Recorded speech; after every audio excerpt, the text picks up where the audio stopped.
দোকান থেকে তো মিষ্টি দই কিনে আনা যায়, বাট বাড়িতে এভাবে দই পাতলে দেখবেন তার মজাই আলাদা। কি পদ্ধতিতে করলে মিষ্টি দই একদম দোকানের মতো হবে সেটাই আজকে আমি এই ভিডিওতে আপনাদের করে দেখাবো।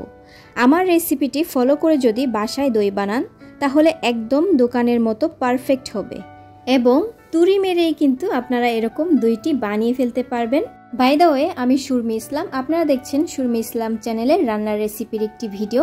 আজকে কিন্তু খুব সহজে দুর্দান্তভাবে আপনারা দোকানের মতো দই বানিয়ে ফেলতে পারবেন। আর এই গরমে ঠান্ডা ঠান্ডা দই খেতে কার না ভালো লাগে। তাহলে আর কথা না বাড়িয়ে চলুন দেখে নিই কীভাবে আজকে আমি এই দই রেসিপিটি তৈরি করি। আশা করি পুরো ভিডিও জুড়ে আপনারা আমার সঙ্গে থাকবেন। বিসমিল্লাহ। দইটি বানানোর জন্য আমি এখানে 2.5 লিটারের মতো গরুর দুধ নিয়ে নিয়েছি। আপনারা চাইলে কিন্তু এখানে মহিষের দুধটাও নিতে পারেন। এর থেকে 500 গ্রামের মতো দুধ আমরা জাল করে শুকিয়ে নিব। মোটামুটি 20 থেকে 25 মিনিটের মতো জাল করে নিলেই কিন্তু আমাদের দুধটা ভালো করে জাল করা হয়ে আসবে। দুধটা যখনই দেখবেন গাঢ় হয়ে এসেছে তখনই আপনাদের এখানে চিনিটা অ্যাড করে দিতে হবে।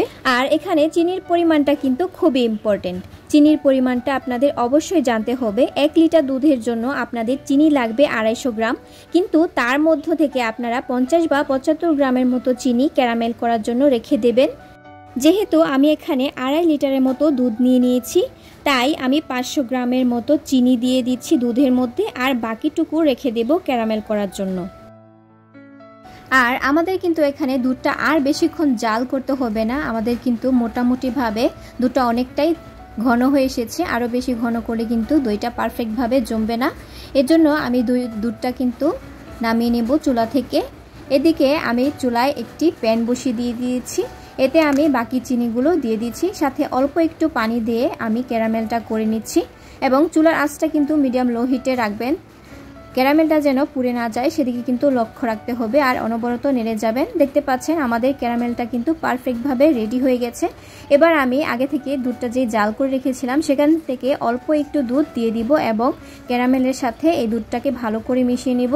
দুধটা দেওয়ার সাথে সাথে কিন্তু চিনির ক্যারামেলটা একটু দলা পেকে যাবে, এতে ভয় পাওয়ার কিছু নেই। আপনারা অনবরত নেড়ে জাল করে নেবেন, তখনই দেখবেন ক্যারামেলটা একদম গলে যাবে এবং দুধের কালারটাও চেঞ্জ হয়ে আসবে। এবার বাকি দুধটুকু কিন্তু আমি এখানে ঢেলে দিব এবং ফুটিয়ে নিব। আমি সবগুলো দুধ এই হাঁড়িটার মধ্যে নিয়ে নিচ্ছি।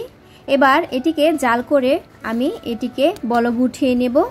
অবশ্যই এখানে আরেকটা বলক উঠিয়ে নিতে হবে, তা না হলে কিন্তু দইটা পারফেক্টভাবে হবে না। আমি একটু নেড়ে চেড়ে দুধটাকে আরেকবারের মতো বলক উঠিয়ে নিচ্ছি। দুধটা কিন্তু আমরা বেশিক্ষণ জাল করব না। দুধটা যদি বেশিক্ষণ জাল করে নেওয়া হয় তাহলে কিন্তু দইটা পারফেক্টভাবে হয় না। দইটা কিন্তু আঠালো আঠালো হয়ে যায়। দেখতে পাচ্ছেন আমাদের দুধটা কিন্তু বলক উঠে গেছে। এবার আমরা দুধটাকে নামিয়ে নিব। নামিয়ে নিয়েছি। এবার আমি দুধটাকে ঠান্ডা করে নিচ্ছি। আমি একটু হ্যান্ড উইক্সের সাহায্যে ভালো করে নেড়ে চেড়ে দিচ্ছি। দেখতে পাচ্ছেন দুধের মধ্যে কিন্তু অনেকগুলো সর উঠেছে, আর সেই সরগুলো যদি দইয়ের মধ্যে লাগে তাহলে কিন্তু খেতে খুবই ভালো লাগে। এবার এই দইটাকে বসানোর জন্য আমাদের আলাদা করে দইয়ের বীজ নিয়ে নিতে হবে। আমাদের দুধটা যখন কুসুম গরম অবস্থায় আসবে, আমি একটু আঙুল দিয়ে চেক করে নিয়েছি, তখন কিন্তু আমাদের এখানে মিশিয়ে দিতে হবে টক দই। আপনারা কিন্তু চাইলে এখানে টক দইয়ের পানিটা একটু ছেঁকে নিতে পারেন। আমি একটু ছেঁকে নিয়ে ভালো করে মিশিয়ে নিয়েছি। এবার আমি টক দইটা কিন্তু দুধের মধ্যে দিয়ে দিচ্ছি। আর অতি অবশ্যই কিন্তু দুধটা একদম কুসুম গরম অবস্থায় থাকতে হবে, তা না হলে কিন্তু দুধটা নষ্ট হয়ে যাবে আর দইটা হবে না। এর জন্য আপনারা খুব ভালোভাবে চেক করে নেবেন দুধের মধ্যে দইটা দেওয়ার সময়। অবশ্যই কিন্তু কুসুম গরম অবস্থায় থাকতে হবে। এবং আমি দইটা দিয়ে কিন্তু হ্যান্ড উইক্সের সাহায্যে একটু ভালো করে দইটাকে দুধের সাথে মিশিয়ে নিচ্ছি। আমাদের এখানে দইটা কিন্তু ভালো করে মেশানো হয়ে এসেছে। আপনারা চাইলে একটি চামচের সাহায্যেও এই কাজটি করতে পারেন। এবার আমাদের দইটা বসানোর পালা। আমি এখানে একটি হাঁড়ি নিয়ে নিয়েছি এবং একটি কাপের সাহায্যে দুধগুলো আমি দিয়ে দিচ্ছি। আর অতি অবশ্যই কিন্তু মাটির হাঁড়িটা চুলায় একটু গরম করে নেবেন, তাহলে কিন্তু দইটা আপনাদের পারফেক্টভাবে হবে। আপনারা চাইলে কাচের বা স্টিলের বাটিতে ওইটি করতে পারেন। দুধটা পাতিলের মধ্যে দেওয়ার সময় যদি উপর থেকে ঢালা হয় তাহলে কিন্তু দুধের মধ্যে অনেকটা ফেনা উঠে। দোকানিরা কিন্তু এরকমটাই করে। আমার একটি মাটির হাঁড়িতে দুধটা নেওয়া হয়ে গেছে। এবার আমি আরেকটি হাঁড়িতে নিয়ে নিচ্ছি। 2.5 লিটার দুধ থেকে আমাদের কিন্তু 2 কেজির মতো দই হয়েছে। আমি দুইটি হাঁড়িতেই দইটা বসিয়েছি।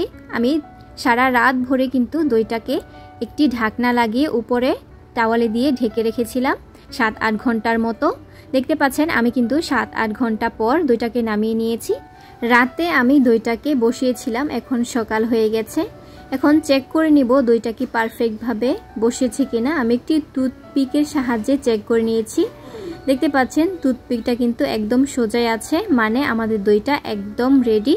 আমি আরেকটা পাতিলাও চেক করে নিয়েছি, এটাও কিন্তু খুব সুন্দরভাবে বসে গেছে। এবার এই দইটাকে কিন্তু আমরা ফ্রিজে রেখে ঠান্ডা করে নিব, তাহলে কিন্তু এর টেস্টটা দ্বিগুণ হয়ে আসবে। দইটাকে ফ্রিজ থেকে নামিয়ে নিলাম। আসলে দইটা কিন্তু খুব তাড়াহুড়া করা জিনিস না, এটা যদি খুব পারফেক্টভাবে তৈরি করতে হয় তাহলে আপনাদের অনেকটা সময় অপেক্ষা করতে হবে, তাহলে কিন্তু আপনারা পারফেক্ট একটি দই পেতে পারেন।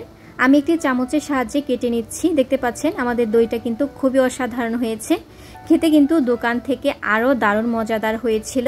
আমার রেসিপিটি ফলো করে আপনারা যদি বাড়িতে এভাবে দইটি বানিয়ে দেখেন তাহলে দোকানের দইয়ের কথা তো ভুলেই যাবেন। আশা করি আমার আজকের এই দইয়ের রেসিপিটি আপনাদের কাছে খুবই ভালো লেগেছে। যদি ভালো লেগে থাকে লাইক করতে ভুলবেন না। আর হ্যাঁ, আরেকটি অনুরোধ, যারা আমার চ্যানেলে নতুন তারা কিন্তু অবশ্যই আমার চ্যানেলটি সাবস্ক্রাইব করে যাবেন আর কমেন্ট করে জানিয়ে দিবেন আপনাদের রেসিপিটি কেমন লেগেছে। আপনাদের সুন্দর একটি কমেন্ট কিন্তু আমাকে পরবর্তী ভিডিও বানাতে অনেক উৎসাহ জাগায়। দেখা হবে অন্য কোনো দিন অন্য আরেকটি নতুন রেসিপি নিয়ে। আমি বিদায় নিচ্ছি। সুরমি ইসলাম। আসসালামু আলাইকুম। আল্লাহ হাফেজ।